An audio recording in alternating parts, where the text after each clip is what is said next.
International. Luke has shown tremendous performances with that hero, but Geek Fam are also respecting that a Faramis can still be pickable here for Blacklist International. So now, later on, we're going to be seeing if heroes such as the Yuzong, Terizla, Arlon, Akito, still so many open, they can still pick up. They take out the Phoveus as just covering bases for the Wanwan now. Okay, interesting. I like it. I definitely like it. My eyes are still on this Angela. Is it going to be a heel man Angela? Is it going to be a Yue Angela? Just taking a look at Black, it definitely seems very flexible. Geek Fam kind of showing all their cards right now. I think the Phoveus, a solid ban. We've seen him getting picked up, and there goes the Lapu. Nice dive into the backside. A possible answer. Yeah, Lapu's great, right? A lot of times we see this, even recently in the hands of even Kid Bomba from Daewoo, and it works wonders. A lot of times you can lead a lot of those charges and tank up quite a bit of damage. The way the Lapu kit works, the bravest fighter in, you can allow yourself to kind of set things up. Yeah. But, you know, that still also leaves the question. There it is. The Arlot's going to be picked up. What's the last pick here? It's going to show whether it's going to be heel man or... if it's going to be a roamer, a tanky roamer here for Renegade. Honestly, scratching my head right now. I don't think this would happen, but... available. Okay. Novaria, okay. Novaria. So, instead of... the interesting thing is they can flex it depending on what they're feeling. Yeah. They can we still don't really know. Yeah. Yue has shown to be a great Novaria, but so has Renegade as a roam Novaria. So, it just depends here. Our roamer pickup here for Geek Fam. Thinking... they can still slot in the Ruby for a little bit of surprise, displacement. They have 2 frontliners already. They might even go for a bit more utility for Boloisky. It's interesting, the Matilda is actually still wide open. No one's taking it out. That's what I was going to say earlier, right? It's kind of weird that Matilda just kind of slips through, but that's the adaptation, right? So far up to this point, now that we're in Knockout 2, what is this last pick for Boloisky? What does he want to go ahead and roam with? I would assume it's a little bit more on the tankier side to kind of extend some of these fights. You already have a Valentina to help you out. Well, Ruby. There goes the Ruby. Ruby comes through. So, great pick-off potential. Yep. Great usage. We've seen this before with Boloisky, a signature hero pick. It's definitely going to be the only thing about the Ruby is Novaria is going to be troubles. Even the Wanwan's going to be hard to catch. A lot of those things are going to be down to Luke here to be able to dive into the backside. You know, the jobs are definitely going to get divided here between the team. True. Maybe it's just not because I'm the best Arlot player in the world. I'm okay with it. But when I see a Ruby in the other team and I'm an Arlot, I'm so worried. Because one quick little second skill from the Ruby will just completely break my tempo. And if it comes alongside a pull as well, then me, Arlot, being annoying, dashing around, going everywhere, I'm not going to be able to do that. But then at the same time, the way Geek Fam play with this Ruby, they just have an understanding to it that is unparalleled.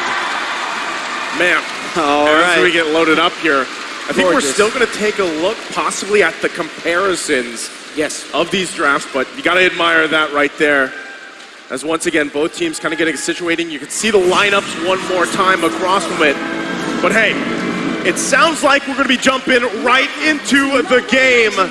And it starts off here, game number 1 in the best of 5, knockouts 2 between Geek Fam from Indonesia and Blacklist International from the Philippines. Who starts off on the right foot? Yeah, so you see here, actually, they put a little assistance there, Yue and Renegade, on being able to clear that purple buff for Sensui a little bit faster, just so he can match up to the clearing and rotating speed of that Baksha.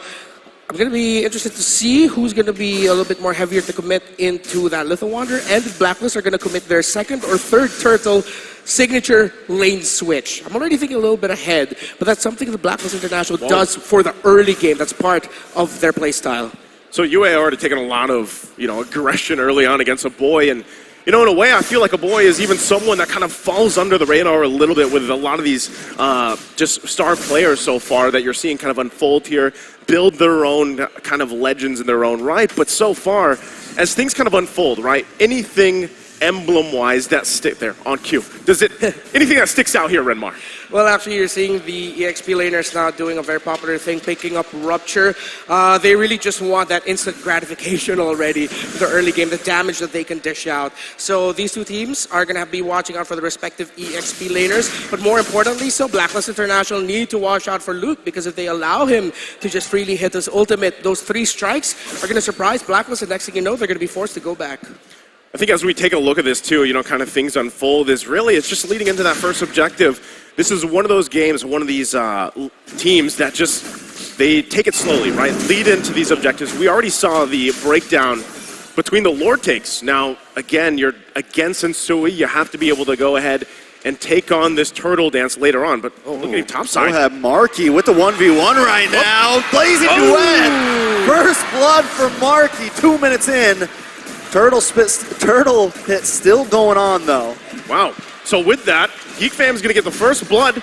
They force out a flicker from Edward. Oh, another one. Geek Fam popping off quick in the first few minutes. Well, this is what we're talking about. Number one, you got to be stone cold in this series. You can't be a little bit too eager, just like what OHEB showed there. Market hit level 4 just in time, but now there's an invade by Geek Fam. Geek Fam taking the orange buff. Sensui going to be denied of that. We're literally 3 minutes in, and this is something I was a little bit worried about. BLACKLIST does have a very soft mid-side for the laning phase. Geek Fam are going to be able to punish that if they want to. Yeah, you mentioned it, the key thing, that very squishy, double major support style of roam and mid duo. When you're up against a Valentina and a Ruby, you saw there actually in the bottom lane, in the EXP lane of Edward, how a simple 3-man rotation by Geek Fam sent BLACKLIST International back, forced Sensui to reset the turtle, and the fact that OHEB lost the 1v1 to Marky, now going all the way back to what happened in the bottom lane, BLACKLIST just had to give up control of that turtle and they couldn't contest, but that also meant they were susceptible to getting invaded because Geek Fam are confident to do that with the turtle shield buff.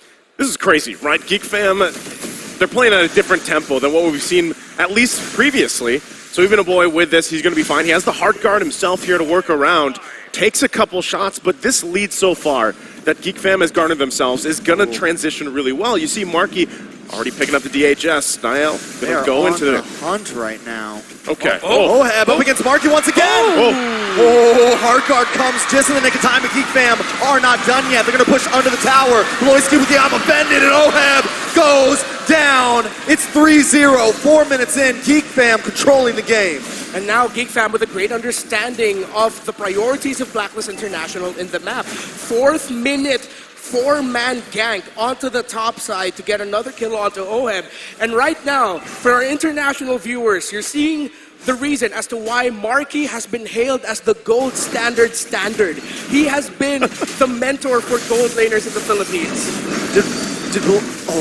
I thought Bloisky stole that for a second. He tried. Yeah. They're just going to keep putting the pressure right now. This is going to be most likely Turtle once again going to the hands of Geek Fam. They have this lead. Luke's feeling pretty good, and they'll take it. So another objective taken.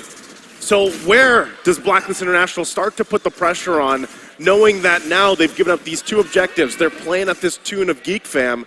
What do they focus on here, Renmar? At some point, they're going to have to call for a switch or maybe just give up 1 turtle and just gank a lane altogether, maybe 4 or 5-man dive alongside OHEB to give him a little bit of a lead already. Because right now, Geek Fam are just controlling every turtle or wherever Luke is. Again, the difference between the Lapu-Lapu Arlot matchup, the XP lane right now, for Geek Fam is just a little bit more, how do we say this, proactive around the map. And it's really affecting the turtle or objective focused playstyle of BLACKLIST International.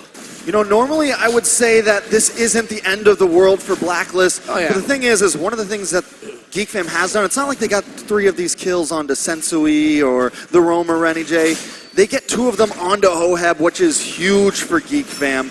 BLACKLIST might try to get another one here. They're going to try to work on this tier 3 on the top side. OHEB will get caught. Heartguard comes in terrified, and he's taken out. Renijay forced to back off, and Geek Fam take the first tower of the game. So that's tough. You know, you were just talking about OHEB, how he had those 2 deaths. Now he's got 3. He's kind of just shut down right now in this lane. So this is what it transitions to, right? You have to be able to build back up. It's good that you wake up that purple, but you know, with that, again, your gold lane is struggling. Look at the deficit here between the gold lane. Yeah, now BLACKLIST International are definitely going to be playing into the late game. Market honestly just has free reign here, but you got to appreciate here the gusto of OHEB and the trust that he has into Yue to supply his lane with Star Shatters when needed to get a little bit more damage onto Marky. So that's a glowing sign for Blacklist International that OHEB, it doesn't seem like he's changed up his aggression. Maybe he can be a little bit more careful, but it's a good sign that he's not giving up. He's not just taking it all in. He's doing everything that he can to find a way to turn it around single-handedly. So this is what we're getting now. What we talked about earlier, Blacklist with a 4-man gang, as GEEK fam are going to be committing 2 onto the turtle. Okay, so again, focusing it. Yeah, that's another turtle. Going to the hands of GEEK fam here, 3 for 3, furthering the gold lead, 3.5K ahead now. So once again, you're 7 minutes in. You got to build something up before that first Lord comes up if you're Blacklist International. And then look at the pressure still going. Now going to come in, another I'm offended on Sensui, going to pull him in, take him out. Bloisky finds the kill. GEEK fam going to back off. They got what they came for. That's 5-0. This is a huge lead for GEEK fam. I think this is now a sign for Blacklist International that especially when you're up against GEEK fam and Bloisky has one of his comfort picks and you're playing a heal or support type roamer, a squishy roam mid duo, it's gonna be difficult. And add to that the fact that the Arlod versus Lapu Lapu right now, Luke just has Edward in check. It's no surprise that GEEK fam, with their systematic aggression, has just taken control of this game right now. They're moving like the Ford assembly line. Henry Ford himself would be proud of the efficiency of GEEK fam right now. Very efficient, right? I mean, that's the other thing is you have to, we're building it up into it. They talked about this a lot in the panel leading into this matchup. It's going to be a different GEEK fam, at least from what we've seen for the previous games so far, you know, back in Knockout 1 even. And so far, it looks like they've just refined the play style. Again, they have a huge lead right now against Blacklist International. It's not to a point where it's dire, but Sensui might be in trouble again. I'm offended. Lands a mark into the back line with a blazing duet, putting tons of damage down on Renny J. Trying to find you. Flickers back. OHEB in trouble now. Blue comes in with the bravest fighter and finds 2. Blacklist International crumbling under GEEK right now. Wow, the miracle of Indonesia are making magic work right now. Away from their home country, well, for Bloisky and Marky, they're back home. They are doing so well in this lower bracket matchup, in this elimination match, completely dominating. And it looks like they've really come into this with an understanding of how they want to play and how Blacklist wants to play. And they're just taking control. And what they're doing so well right now is they're combining, you know, their team fight, their 5v5, clean mechanics, but they're also adding the macro level. They've been attacking the off lanes. They've been suffocating Blacklist so well. And with that Lord taken here, once again, objectives clearly all for GEEK fam. There isn't even a single turret down just yet for Blacklist International. They're going to have to find some way, somehow, to get movement, space around the map at some point, but right now, it's just trying to catch your breath, right? Again, looking at the gold lane specifically, OHEB is just not where he needs to be to even provide, when he gets the crossbow tang off, it's most likely not going to even get rid of anybody. So still, how much time do you buy here for Blacklist? At this point, they're going to have to buy a lot of time or punish a attempt by GEEK fam to end the game early on. You know, we've seen it happen so many times. They go into the inhibitor, they dive it, but then it just doesn't turn out well for them. Conceal play by Bloisky. Conceal play is coming. GEEK fam decide not to overextend themselves. Another wave will be coming down the mid side. Not able to break an inhibitor just yet, but they still gain a lot of ground and 2 more waves coming soon. Ooh. Yep, the shots are starting to hurt. Bloisky's going to take that one, get back to base. Again, you're nearing that 10,000 gold deficit for Blacklist. Bloisky. Too close. Still playing with danger here, right? Yeah. Also, big item pickups here. Oh boy, just got the Divine Glaive, as if he's not already doing enough damage. You can see it, right? But there is a struggle here. And the fact, too, that OHEB is on the 2nd of damage received, it's been a tough time for the gold lane for Blacklist.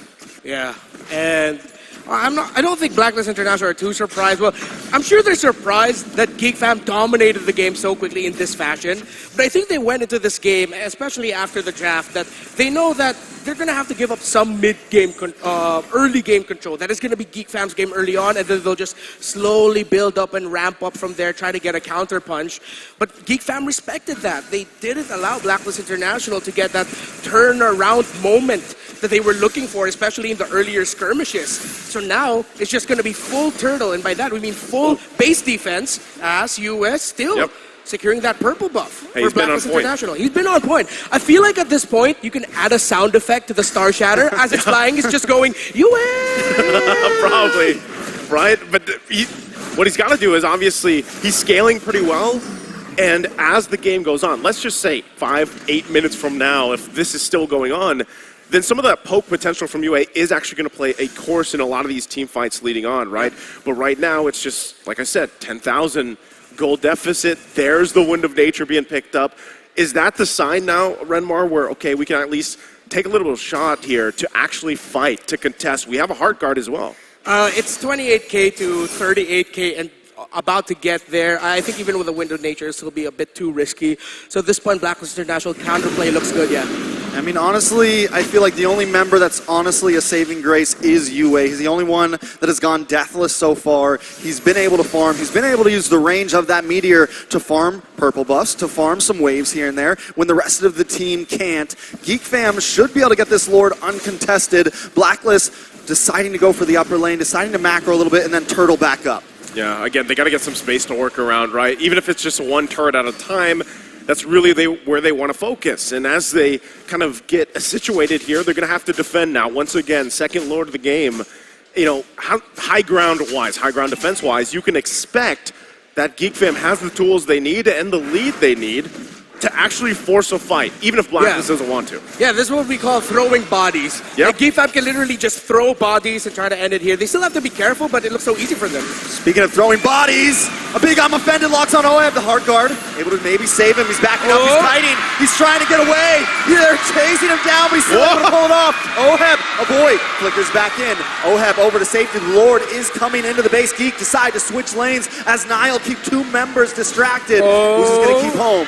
He's going to let OHEB go back. This might be the end for Renegade. The Lord is going to crash in. GEEK fam ready to break through. Luke looking for that big hit onto the backside.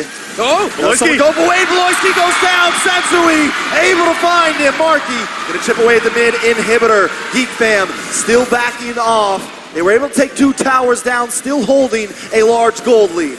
It ain't over till it's over. It doesn't look good for BLACKLIST International, but you gotta admit, what OHEB and Renegade did there may have saved the sequence for BLACKLIST International, buying enough time, making sure that Niall wouldn't be there, and that meant Beloyski had to be the main front line for GEEK fam in that scenario, and he falls. And a BLACKLIST, can they find a window to somehow break a turret, to find a few more resources to turn the game around, or is GEEK fam still going to continue applying the chokehold?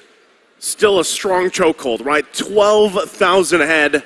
And once again, BLACKLIST International has no space to move around with. They don't even have a turret at this point, but if they can still survive some of these fights, punish a mistake, they could possibly at least get a body or two, but look at how much GEEK fam wants. Bravest Fighter lands on a Sensui. The stun connects and Sensui goes down.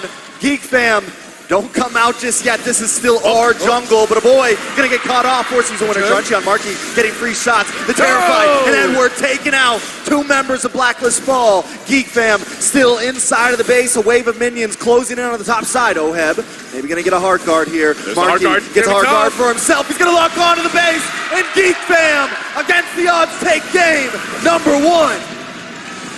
A very strong showing here for GEEK fam as they come out refined and ready to go against the home